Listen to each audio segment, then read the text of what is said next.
Cuarta carta. A la señora de Savillé, Inglaterra, 5 de agosto de 1700. Ha ocurrido algo tan extraordinario que no puedo dejar de comunicártelo, aunque es muy posible que podamos vernos antes de que estos papeles lleguen a tus manos. El pasado lunes 31 de julio nos hallábamos casi totalmente rodeados por el hielo que cercaba el barco por todos lados, dejando apenas lugar para continuar a flote. La situación era cada vez más peligrosa, puesto que nos envolvía una espesa niebla. En consecuencia, nos vimos obligados a permanecer al pairo aguardando un cambio favorable en las condiciones atmosféricas. Poco más o menos a las 2 de la tarde, la bruma comenzó a disiparse y pudimos contemplar una llanura de hielo irregular que se extendía hasta el infinito.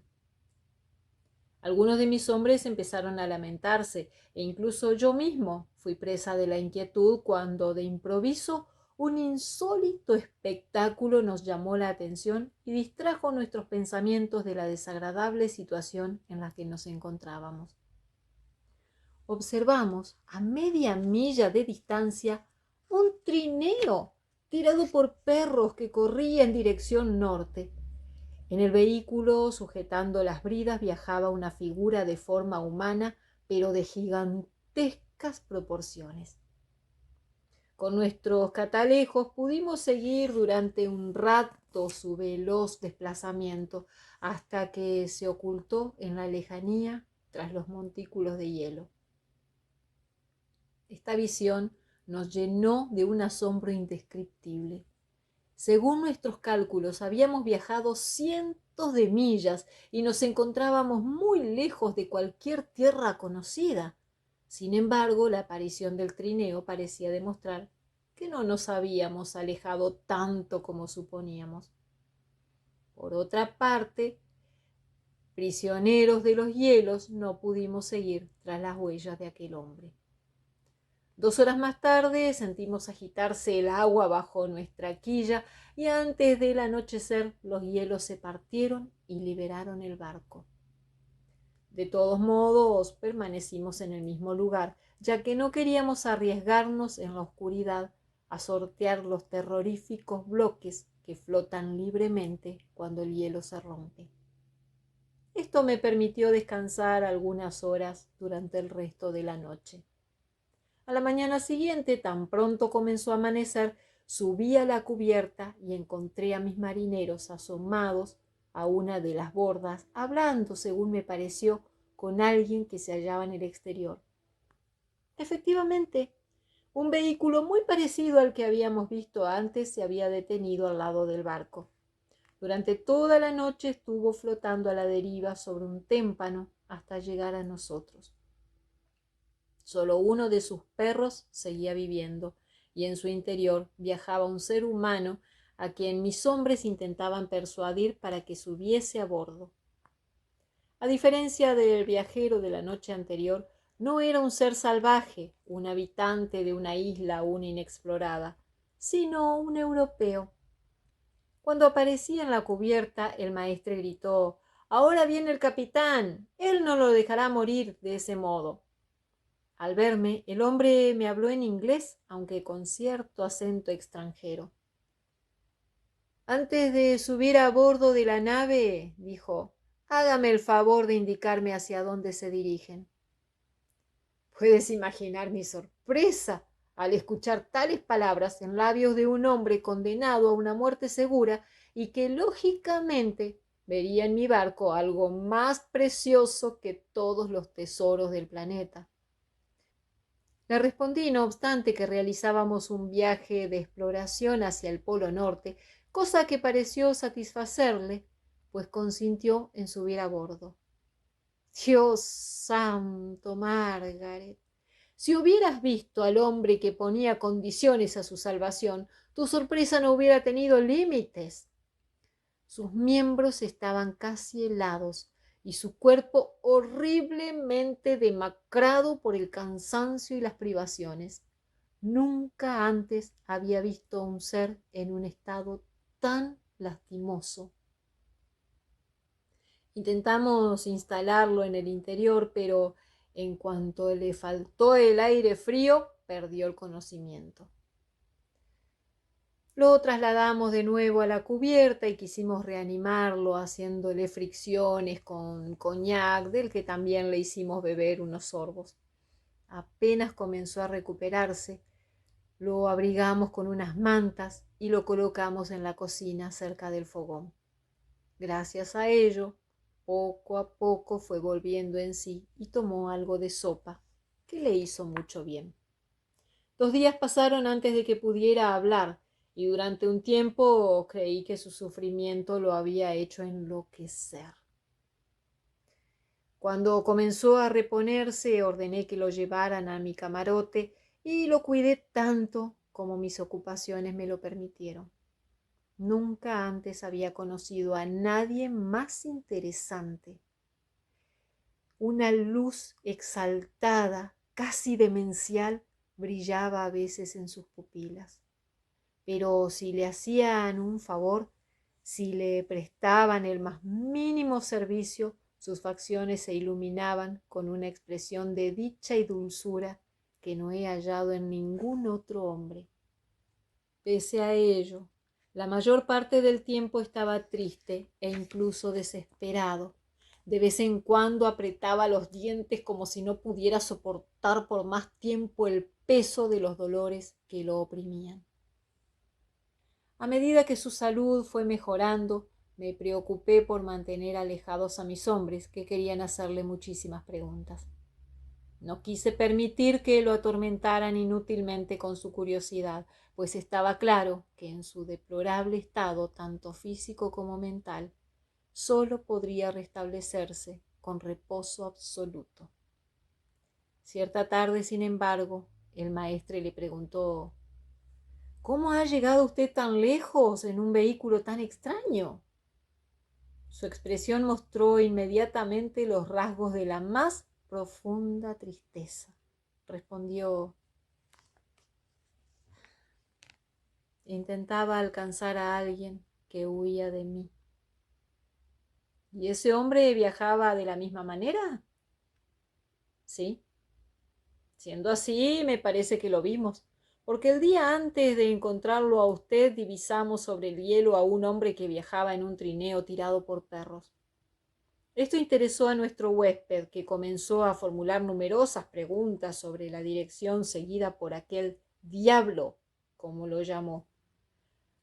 Cuando estuve a solas con él, murmuró: sin dudas debo haber despertado su curiosidad y la de sus bravos muchachos, y creo que es usted demasiado discreto como para interrogarme al respecto. Ciertamente, respondí, sería muy impertinente e inhumano atormentarlo con mi curiosidad.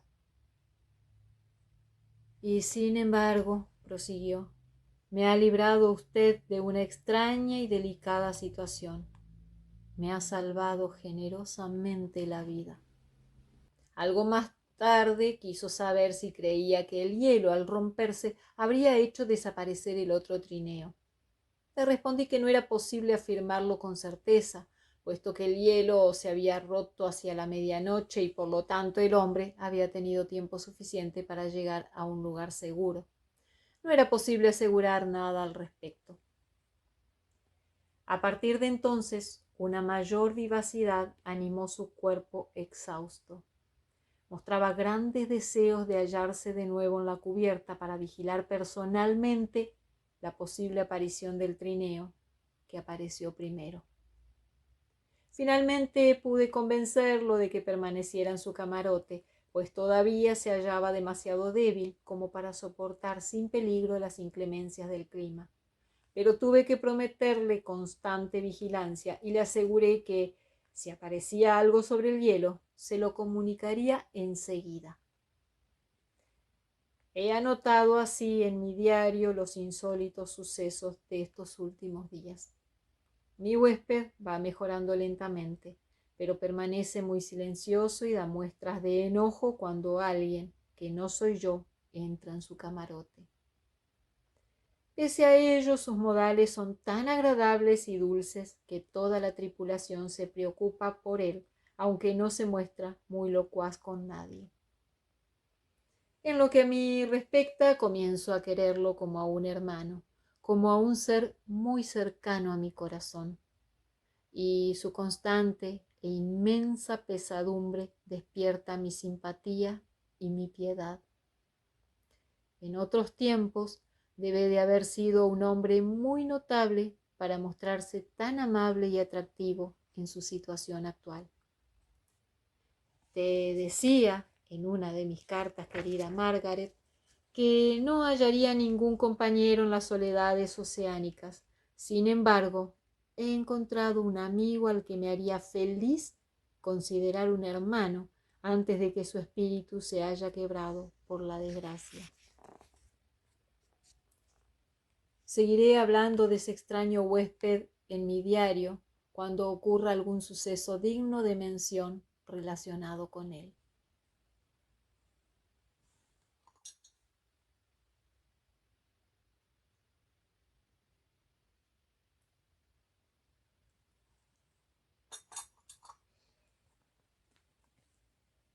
(13 de agosto de 1700).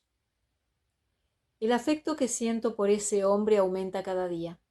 Despierta en un grado asombroso mi admiración y mi piedad. ¿Cómo puedo ver a un ser tan noble anulado por la angustia sin experimentar una inmensa pesadumbre? Es tan gentil y tan inteligente. Su espíritu está tan cultivado que cuando habla, sus palabras, escogidas con exquisito arte, surgen de su boca con una fluidez y una elocuencia increíbles.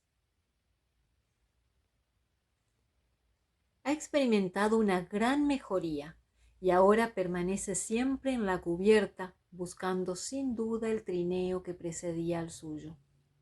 Aunque es muy desgraciado, no está tan inmerso en sus preocupaciones como para no prestar atención a los planes de los demás.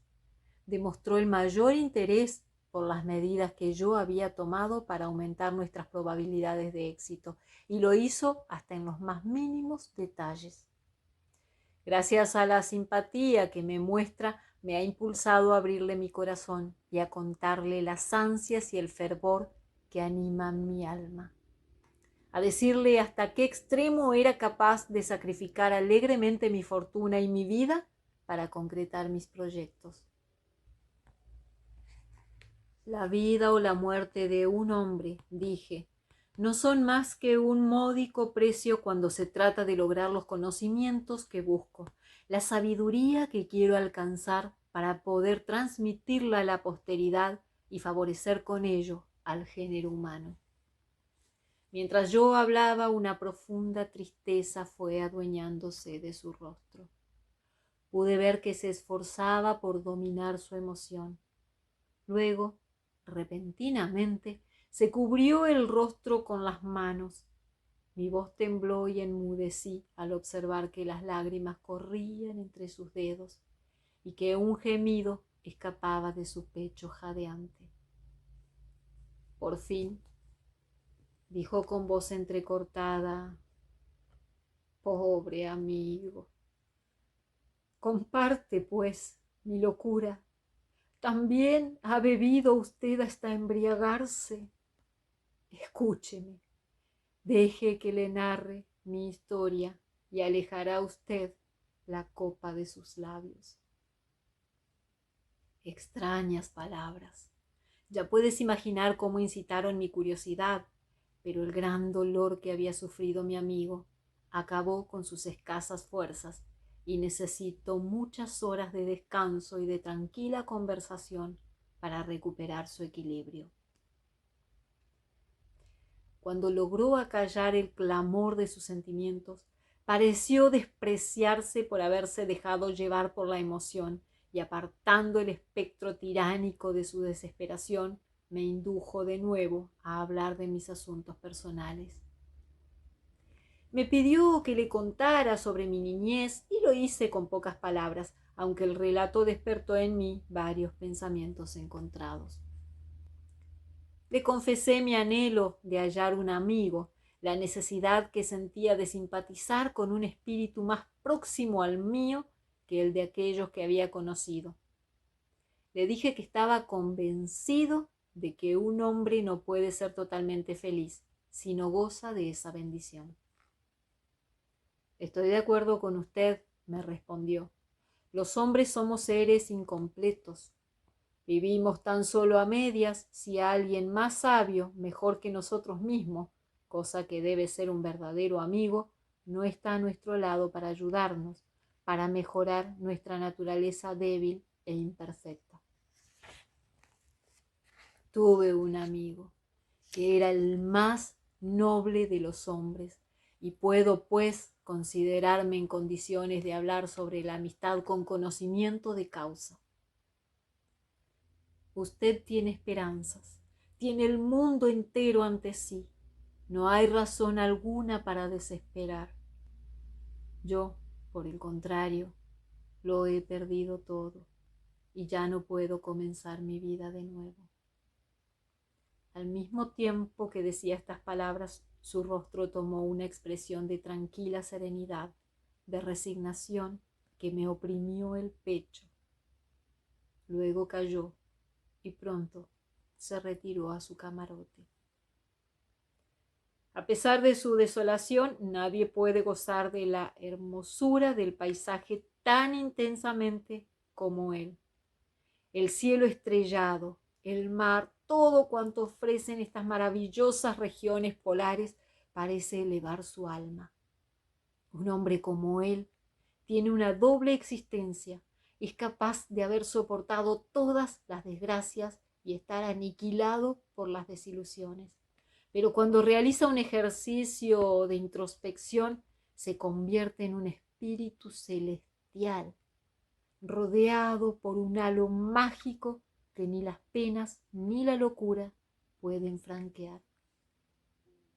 ¿Te burlarás de la pasión con que hablo de este divino viajero?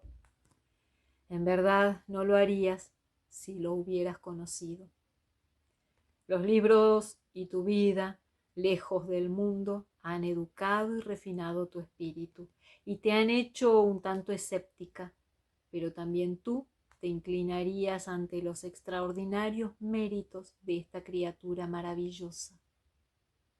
Me esforcé por descubrir qué cualidades lo eleva tanto por encima de todos los hombres que he conocido hasta ahora.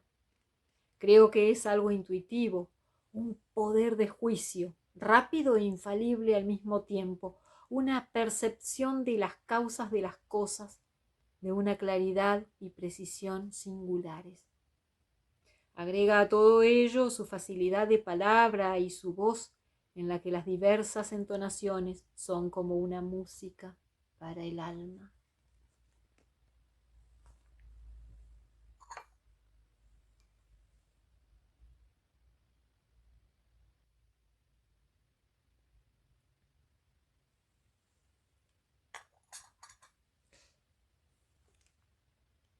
(19 de agosto).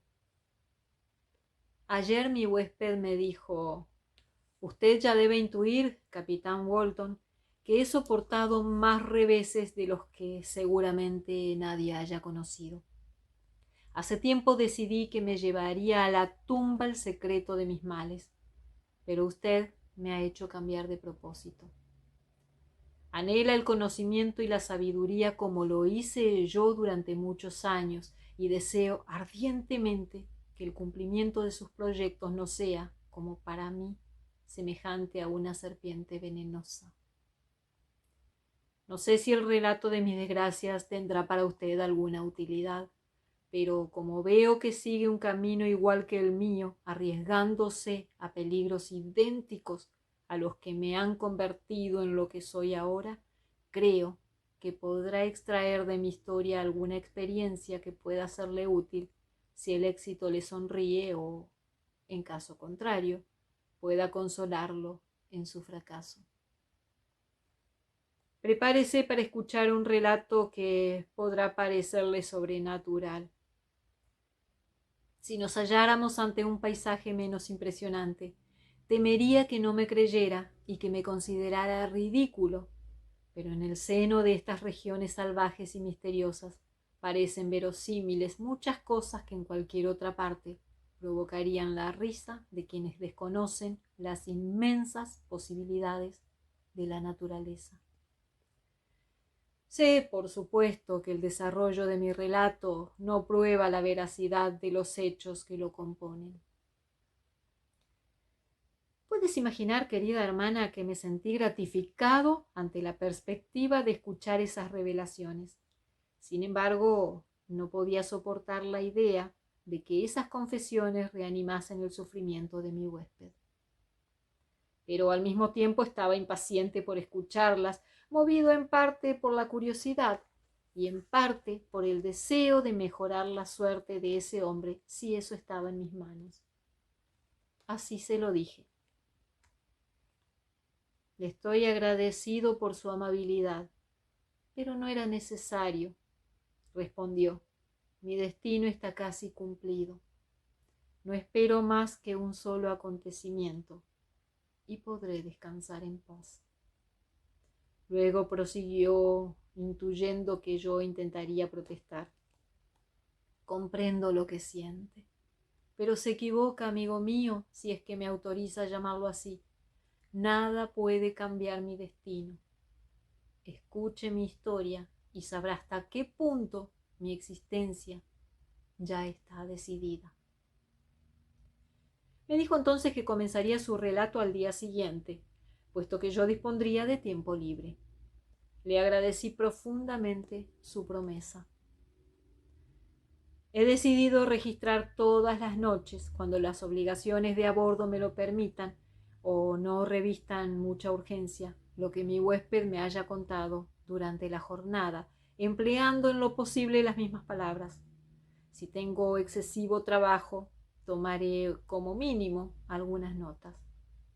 Sin duda, el manuscrito te proporcionará un inmenso placer, pero piensa con qué simpatía e interés leeré más tarde el relato, dado que conozco al hombre y serán sus mismos labios quienes lo narren.